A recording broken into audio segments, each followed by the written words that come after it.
السلام علیکم ناظرین، آپ دیکھ رہے ہیں دارالوحی انسٹیٹیوٹ میں ہوں محمد اویس مرصد کر اقبال محدثہ موجود ہیں۔ سب سے آج ہم سوال کریں گے جادو کی وجہ سے کون سی بیماریاں لگ سکتی ہیں اور اس کا علاج کیا ہے۔ آج ہم شخص سے پوچھیں گے۔ السلام علیکم۔ وعلیکم السلام ورحمۃ اللہ وبرکاتہ۔ ویسے تین بڑی بیماریاں انشاءاللہ تعالیٰ میں ڈسکس کروں گا۔ جی۔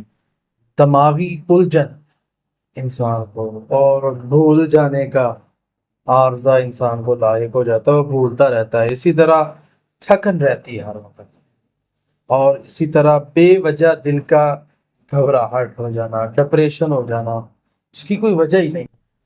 اسی طرح جسمانی بیماریاں جن کی میڈیکل کی وجہ نہ ملے، انسان سمجھتا ہے شاید میں کسی وجہ سے بیمار ہوں، چیک کرواتا ہے، میڈیکل میں کچھ نہیں آتا، تو جب دوا بے اثر ہو جائے تو روحانی دعا کا وقت ہو جاتا ہے۔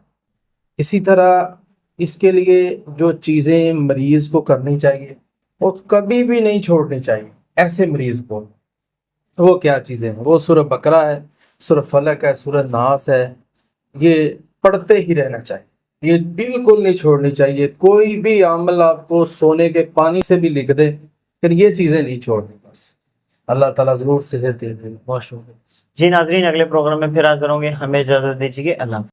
بہترین صدقہ جاریہ حاصل کرنے کے لیے اس ویڈیو کو لائک کریں، شیئر کریں اور کامنٹ کریں۔